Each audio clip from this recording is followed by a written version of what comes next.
चलिए दोस्तों, बात करते हैं इस एक और क्वेश्चन के बारे में। इस क्वेश्चन में एग्जामिनर ने कहा है simplify value of the following expression, यानी इसको सॉल्व कीजिए और बताइए कि इसका राइट आंसर क्या है। चलिए आइए सॉल्व करते हैं। यहाँ पर देखिए 1 अपॉन में अंडर रूट के अंदर 11 माइनस का 2 अंडर रूट 30 दे रखा है, माइनस में 3 अपॉन में अंडर रूट के अंदर 7 माइनस का 10 दे रखा है, माइनस का 4 अपॉन में अंडर रूट के अंदर 8 माइनस का 4 अंडर रूट 3 दे रखा है और कहा है इसको सिंप्लीफाई कीजिए। जब भी इस प्रकार का क्वेश्चन आता है सबसे पहले हम लोग क्या करते हैं, इसको वैल्यू को रूट से बाहर निकालते हैं। उसके बाद अगर नीचे रूट बचता है तो हम उसको क्या करते हैं, रैशनलाइज करते हैं। तो इसको रूट से बाहर निकालने के लिए मुझे क्या करना पड़ेगा, इसके अंदर मुझे इसकी वैल्यू को a प्लस बी का होल स्क्वायर बनाना पड़ेगा ताकि इस स्क्वायर से रूट कट जाए और ये वैल्यू बाहर आ जाए। या तो आप इस तरह से इसको परफेक्ट स्क्वायर बना लीजिए, या फिर सिंपल सा एक लॉजिक ट्राई कीजिए कि जैसे यहाँ पर एक 4 दे रखा है प्लस का 2 अंडर रूट में आपको 3 दे रखा है।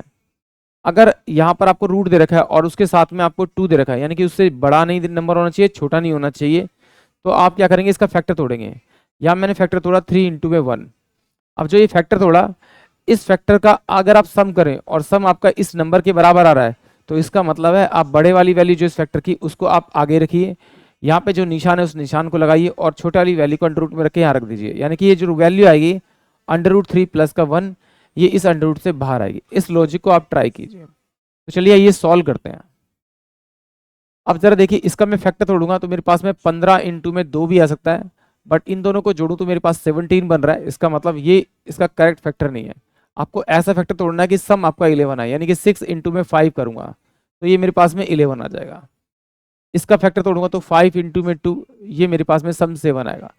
इसका फैक्टर मैं तोड़ नहीं सकता क्योंकि यहाँ पर क्या है मेरे पास में 4, तो इसमें इस 4 को क्या मैं ऐसे लिखता हूँ 2 इंटू में 2, यानी कि इसमें से एक 2 अगर मैं अंदर भेज दूं तो ये 2 बचेगा और ये मेरे पास में 12 आ जाएगा। और इसका फैक्टर तोड़ूंगा तो मेरे पास कितना आएगा 6 इंटू में 2 यानी 12, ये मेरे पास में इसका फैक्टर हो जाएगा। तो कोई नहीं, सिंपल सी बात है, बड़े वाली वैल्यू को आप लिखिए यहाँ पर 1 अपॉन में 6 माइनस का अंडर रूट में 5, या माइनस का निशान था, माइनस 3 अपॉन में अंडर रूट में आपका 5 माइनस का अंडर रूट में 2 हो जाएगा, माइनस का निशान था, माइनस का 4 अपॉन में अंडर रूट में आपका 6 माइनस का अंडर रूट में आपका 2 हो जाएगा।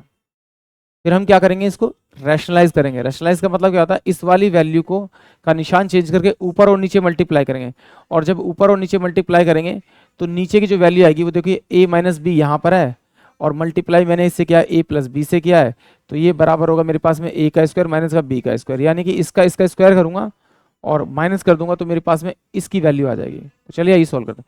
रैशनलाइज का मतलब है ऊपर जाके ये एज इट इज मल्टीप्लाई का 6, निशान चेंज करके 5, और मैं डायरेक्ट क्या करूंगा, अब इसका स्क्वायर कर दूंगा तो मेरे पास में 6 माइनस का आपका 5 ये वैल्यू आ जाएगी, माइनस का निशान यहाँ लगेगा, फ्री मेरे पास ये होगा, इसको चेंज करके ऊपर लिखूंगा अंडर रूट में 5 और प्लस का अंडर रूट में आपका 2 हो जाएगा, नीचे क्या हो जाएगा सेम, इसका स्क्वायर, यानी कि 5 माइनस का आपका 2 हो जाएगा, माइनस का ये 4 है, अंडर रूट के अंदर 6 प्लस का अंडर रूट का अंदर 2 हो जाएगा, अपोन में ये क्या हो जाएगा इसका स्क्वायर, यानी 6 माइनस का आपका 2 हो जाएगा।